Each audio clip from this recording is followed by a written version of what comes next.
Our Old Testament reading in our text for this morning is the Song of Solomon, chapter 5, verses 9 through 16.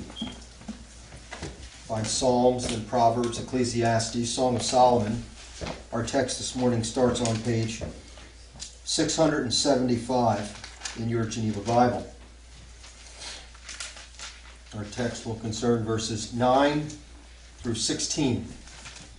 Chapter 9 through 16. In verse 9, the daughters of Jerusalem ask the bride a question who is searching for Christ. And in verses 10 through 16, she answers their question by commending Christ in 10 different characteristics. Song of Solomon, chapter 5, beginning at verse 9, reading through verse 16. This is the daughters of Jerusalem speaking. O the fairest among women, what is thy well-beloved more than other well-beloved? What is thy well-beloved more than another lover, that thou dost so charge us? And here in verses 10 to 16 we have the answer of the bride. My well-beloved is white and ruddy, the chiefest of 10,000. His head is as fine gold, his locks curled and black as a raven. His eyes are like doves upon the rivers of waters, which are washed with milk and remain by the full vessels. His cheeks are as a bed of spices and as sweet flowers, and his lips like lilies dropping down pure myrrh. His hands as rings of gold set with the chrysolite, his belly like white ivory covered with sapphires. His legs are as pillars of marble set upon sockets of fine gold. His countenance is Lebanon, excellent as the cedars. His mouth is as sweet things, and he is wholly delectable. This is my well-beloved, and this is my lover, O daughters of Jerusalem. The title of our message this morning, Song of Solomon, chapter 5, verses 9 through 16, 10 characteristics of Christ. 10 characteristics of Christ. Our introduction. Verses 9 through 16 of this morning's text consists of a question in verse 9 and a long answer, verses 10 through 15. Previously, in verses 1 through 8, the bride had, you'll remember from last week's sermon, had foolishly left Christ metaphorically out in the cold. By the time she answers the door, Christ was gone. She searches frantically to find her lost beloved. Our text begins after she has searched for many hours. She runs into the daughters of Jerusalem and binds them by an oath to tell her if they find her bridegroom. Before they began their search, they asked the bride a question, which is, why is your beloved so special to you, and what makes him superior to all others? We'll see that in verse 9. There are 2 points to our message this morning. In verse 9, the daughters of Jerusalem ask a question. And in verses 10 through 16, the bride answers with 10 characteristics of Christ. And now our context. The bride answers the question put to her by the daughters of Jerusalem by listing 10 characteristics of her beloved that set him above all the others. Each of these characteristics is specific to some quality of Christ and definitively proves that each quality of Christ is far superior and above that of any other. And the qualities, taken as a whole, can only belong to Christ, the God-man. The bride is eager to praise her beloved and gives a long commendation of her bridegroom. We start with the question in verse 9. The daughters of Jerusalem ask a question. They ask, O, the fairest among women, what is thy well-beloved more than other well-beloved? What is thy well-beloved more than another lover, that thou dost so charge us? In our previous text, the bride had sorely treated her husband, verses 1 to 8. They had feasted together, verse 1, but soon thereafter she left him standing outside in the cold. She had finally come to her senses, but when she looked, her husband was gone. She began a frantic search to find her husband. You'll remember she searched in the church, who only rebuked her, took away her veil. But they were of no help. Finally, she asked the daughter of Jerusalem for help. In this verse, the daughters are puzzled as to why the bride is so in love with her bridegroom. The daughters want to know why she thinks her beloved is so special and why she is so frantic to get him back. They ask, "What is thy well-beloved more than other well-beloved? And why is she so determined to find him that she insists on making them swear an oath that they will tell her when they find him," which it says in our text, or "Why dost so charge us?" And now we come to our answer. Verses 10 through 16, the bride answers with 10 characteristics of Christ. Verse 10. Now this verse 10 isn't the first two characteristics, just an overview of him as a person. The 10 characteristics begin in verse 11. Verse 10. "My well-beloved is white and ruddy, the chiefest of 10,000.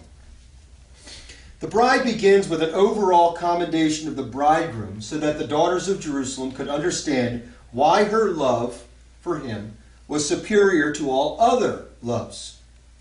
The speaker is impatient that any should be compared to her love, and eagerly begins to give many reasons for the excellencies of her love above all the rest.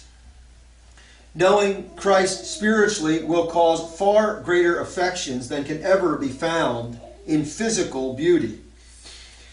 While she describes the physical appearance of Christ, we know that she is actually describing his spiritual qualities through the physical qualities. Christ had not taken any form in the days of Solomon when this book was written, so his looks could not physically be being described. When the bride refers to the Christ as white and ruddy, it stands for having an overall beautiful complexion. Those who would look upon Christ spiritually will find him lovely to the soul, especially when he is looked upon by faith. His many spiritual qualities here described refer to his superior beauty as a bridegroom and a husband. His sinless perfection is beyond compare, especially when compared to other sinful men. Christ is a superior husband in that he is ever present, always meeting our needs as his bride, we being his bride, perfectly and fully, and always having an ear available through prayer. His love towards us is always perfect. He is able to perform all loving acts that he desires towards his bride. That's what it means when it says, "My well-beloved is white and ruddy." Furthermore, she titles him the chiefest of 10,000. This number, 10,000, stands for an indefinite number. There is none that can compare to her bride. 1 Corinthians 8, 5 and 6 state, "For though there be many gods and man-lords, yet to us there is but one God and one Lord Jesus." For only Christ can fill the role of husband to the soul. Nothing is comparable. Nothing else is worth thinking about except Christ. And by comparison to Christ, all else is unlovely. It is he alone that we should set our thoughts upon, and only he can turn our thoughts of him into happiness. And now we come to the 10 characteristics, beginning at verse 11. "His head is as fine gold, his locks curled and black as a raven." Beginning here in verse 11, the writer sets out 10 physical characteristics that will be metaphorically used to explain the quality of Christ's excellence to the soul. The author begins with the head, which is expected as it is the most important part of the body and directs the other parts. Christ may be said to be the head in that he is a member of the Godhead, and in so being has the distinction of being the part of the Godhead entrusted with the headship of the church.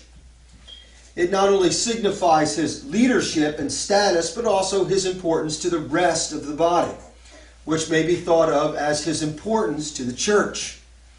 As the head does what is best for the body, so Christ has done what is best for the church in his sacrifice for the church, as well as his protection over its members. His head here is said to be as most fine gold. Gold by nature has two valuable properties. The first is its beauty of color and luster.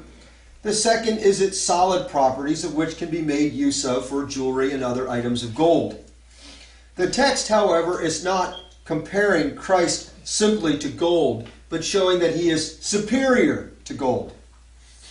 Gold being the highest sought-after element, it becomes the writer's highest praise. But even gold does not do justice to Christ. He is higher than pure gold, higher than refined gold, above gold in his beauty of nature and usefulness to the church. As Nebuchadnezzar's head could be portrayed in the statue with gold and represent his headship above the rest, Christ would be unfairly treated with such a monument, represented as gold. Gold may pave the roads of heaven, but even heavenly gold cannot rise to a suitable example to describe the head of the bride. Furthermore, the combination of the head and the gold show that Christ is more than lovely, but useful. He is not only rich in himself, but enriching to those that possess him, as gold enriches the owners of it. Many an idol's head has been made of gold, but they are nothing more than gilded rock. They are not even pure, refined, or solid gold. The second characteristic of verse 11 refers to the beloved's bushy black locks or hair. In the first place, the beloved's hair is bushy or curly, as is only seen on a man in the prime of his youth. It is thick and black. It has no hint of aging or thinning. His hair belongs to that of one who lives in all ages and never grows old. One whose excellencies are always ripe, vigorous, and green. His qualities are and will always be at the height of their perfection. One might say his perfections are always in bloom. They never grow old, weary, never decay or transpire. These two qualities place Christ above the beloved of all others. He is the head. His headship has greater value to his elect than the finest of gold. And Christ is always in his youthful prime, with a willingness to demonstrate his great usefulness, which is to be admired and imitated. On to verse 12. His eyes are like doves upon the rivers of waters, which are washed with milk and remain by the full vessels. The commentator James Durham probably translate this a little better instead of and remain by the full vessels, but that his eyes are fitly set, referring to how they sit in the bird's head. And that's the way we'll interpret it. While the eyes that are in humans are used to see physical objects, the eyes of God are meant as spiritual eyes. While they perform the function of really seeing all things, nevertheless they do much more than to simply see physical objects. For the eyes of God can see the heart. God's eyes see all, and he is omniscient, all-knowing. He knows and judges the thoughts and attitudes of the heart. All things are open to his eyes. Proverbs chapter 5, verse 21 states, "The eyes of the Lord are in every place, beholding the evil and the good." This is good news for the elect of God, for God is said to use his eyes in two different manners. He uses his eyes to see the plight and needs of his adopted children, but he is also said to use his eyes to view the acts of wicked men, such as in Revelation 2:18, where Christ is said to have eyes as a flame of fire. The secrets of man and his heart lay fully exposed to the eyes of God. God here is said to have eyes like a dove. We have already seen from previous texts that the dove is the most chaste of birds, and so Christ is faithful to his elect. The church is his only bride. But in this verse there is also a further reference to the dove having very quick eyes.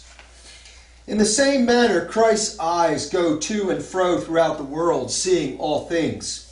As doves constantly move their head and see many things very quickly, in the same manner, Christ is quick to see all that is in his realm. and by being quick to see, he is also quick to act. The eyes of Christ are set off against the whiteness of the dove, his sight being in perfect holiness.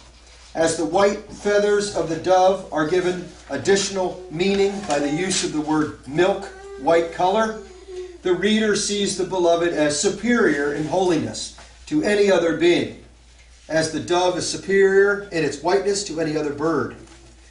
Because the eyes of Christ see all things and see all things perfectly, and are acted upon according to his holiness, the elect of God may be certain of his just actions, and the wicked may fear his just sentence.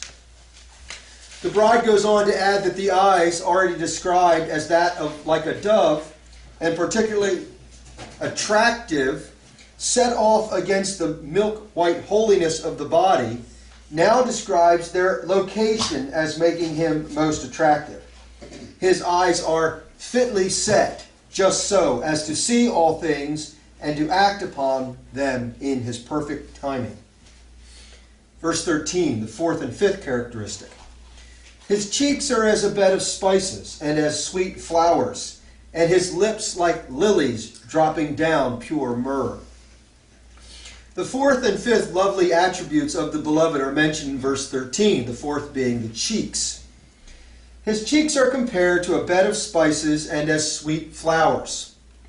Those who walk by a bed of spices or sweet flowers smell the aroma of garden spices. As these spices are a surprisingly sweet aroma, so those who dwell in the presence of Christ will find it spiritually sweet. By the term cheeks is meant the face of Christ, or his countenance. When we turn our face towards someone, we acknowledge them and give them our attention. So here Christ turns his attention towards us and bends his countenance towards us. In other words, we have his full attention. As Christ inclines himself towards us, he knows our needs and wants. He has our best interest in mind. He is actively attuned towards our needs. The fifth characteristic, cited by the bride as lovely in her beloved, is his lips. The lips of the bride were previously spoken of in chapter 4, verses 3 and 11. There the bride is praised for her attractive lips, signifying holy speech. Likewise here the metaphor is the same. The lips of Christ speak the most beautiful things to the soul. His words of praise and encouragement are lovely to the soul. While Christ was in the flesh, many a man remarked that he spoke words as no other man ever spoke, like in Luke 4:22 and John 7:46. Christ is the great prophet, speaking the last words to seal the canon of the Scriptures as our means of salvation. The lips of Christ are here compared to lilies. As lilies are pure white, the words of Christ are pure, without error, coming from a pure soul. They are white in comparison to the words of any man that may be likened to black. Furthermore, these lilies are said to be dropping down pure myrrh. Myrrh was a fragrance so rare and expensive it was comparable to gold. The words of Christ that are so necessary to the adorning of the soul are said to be dripping, meaning abundant. Myrrh, because it was so expensive, was used carefully, and none was wasted due to its value. But Christ here is an abundance of valuable words, so much that his valued word is free to be enjoyed at any time, and is never withheld, but given graciously and freely, here signified by dropping down, dripping down. Verse 14. His hands as rings of gold set with a chrysolite, his belly like white ivory covered with sapphires. In these verses we have the sixth attribute, which are the hands, and the seventh attribute, which is the belly. The hands that belong to Christ are used to protect and preserve the church. The hands of Christ are superior to all others because by his hands he can bring about whatever he desires to perform with his hands. This especially refers to his works of grace and the effect his works of grace have had upon the elect. The commendation suits with his works, as if there were none of them, but that are adorned with excellent gold rings, there being much glory, grace, wisdom, and skill shining in all his works that he performs with his hands. Christ uses his hands for the good of the church, as a husband uses his hands in his work for the good of his bride. All the works of Christ are beautiful and pure, for he is incapable of any other works with his hands. Nothing can be done better than Christ has done it, especially his work of redemption, of which only he had the purity to perform on our behalf. As the hands in this metaphor are adorned with many exquisite jewels, so the hands of Christ are adorned with many exquisite works. The works of Christ cause his bride, the church, to love him more than any other beloved, because his works are more wonderful, the works he performs with his hands. The seventh attribute is that of the belly, or interpreted the bowels. As affections in olden days are said to have come from the bowels or the belly, so the affection of Christ towards his church is lovelier than that of any other earthly affection, even a mother for her child. No husband, wife, nor child could have the strength of affection that Christ had for his church. His love is perfect and never fades or dies. While the love of man is polluted and tainted with sin, the love of Christ is perfect. Only he is loyal at all times in his love. For whomsoever he chooses to place his love upon, that love will remain strong and steadfast until the end. Christ's love here is pictured as white ivory, covered with sapphires, meaning beautiful, perfect in every detail, enamored above any other love, exquisite and of great value to all those who should know it. Verse 15. His legs are as pillars of marbles, set upon sockets of fine gold. His countenance as Lebanon, excellent as the cedars. Here we have the eighth and ninth characteristics. The eighth characteristic of the bridegroom is an appeal to the eternal designs of God, the manner in which he carries out these designs, and his beautiful timing in doing so. The text uses an analogy between the legs of Christ and the manner in which he walks. The analogy shows that Christ has a gracious design that he is working out for the sake of his elect. But this manner is not like the idols who require sacrifice without mercy. These are the works of Christ who perform his actions in a manner in which he suffers for us. And in so doing, his eternal purposes result in grace towards his people, but paid for at his own expense. The pillars of strength remind us that the designs of God cannot be altered. He has the perfect design. As pillars hold up a building, his designs hold up the church. He has the perfect design and the power to fulfill his perfect design. Although many men and devils will attempt to thwart his eternal designs, the pillars of his strength will not allow it. This strength, used not to do us harm, but to do us good, is why he is the greatest among all the beloveds. His ways are to be admired and loved, for they do us the greatest service at his expense. The ninth characteristic exalts Christ above all others, because sinful man cannot comprehend the full perfections of Christ, even by faith. For while we are outside of his direct presence, we may only, in our sinful minds, think of him in finite terms due to our limited knowledge and scope. Yet there will come a time when we will comprehend Christ and his perfection, when we are in his direct presence after death. Although we may dwell on the various perfections of Christ a little at a time, the bride tells the daughters of Jerusalem that she has viewed her bridegroom in full view, and that his countenance is beyond that of any other beloved. In comparison, all other beloveds fall far short, and by a more and full view of Christ, all other beloveds faint in comparison. Our love for Christ often depends on how much we dwell on his excellencies. Those who view him in their minds and dwell on him hold him in higher esteem than those who dwell on the excellencies of Christ slightly. So his countenance as Lebanon, excellent as the cedars. And finally in verse 16, our final verse, his mouth is as sweet things, and he is wholly delectable. This is my well-beloved, and this is my lover, O daughters of Jerusalem. The 10th and summary characteristic of the 10 is the mouth of Christ. The mouth is used for kissing, and kissing is a demonstration of affection. His affection is sincere and such that he condescends to show forth his greatest form of affection to us. The result of this kiss is a peace that passeth all understanding, Philippians 4:7, and a joy that is unspeakable and full of glory, 1 Peter 1:8. All believers should aim at this love, although Christ determines the timing and fullness of the act. It is a feeling that is commended to the daughters of Jerusalem, and one we might commend to others because nothing else is as wholly desirable. Once Christ's love is experienced, it becomes of great worth to the soul. There is no other thing whereby a believer can relish than in the outward show of Christ's love to our soul. The more we dwell upon his loveliness, the more depth of his love will be found.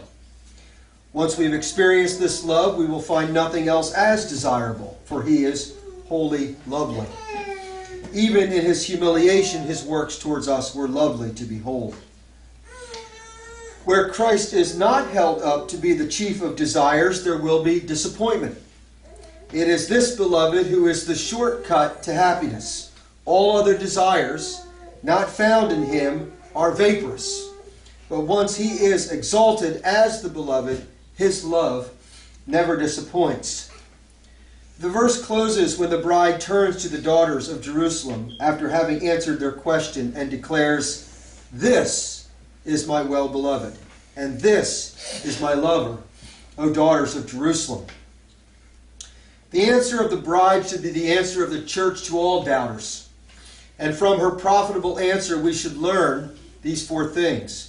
First, that those who love Christ should be eager, as the bride was eager, to speak of him and express their desire towards him.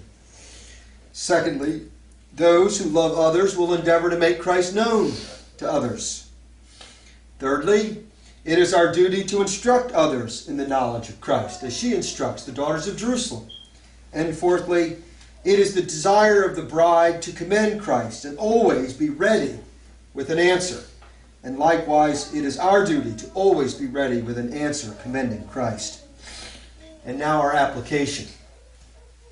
So Christ is commended in 10 ways. First, as the supreme head of the church.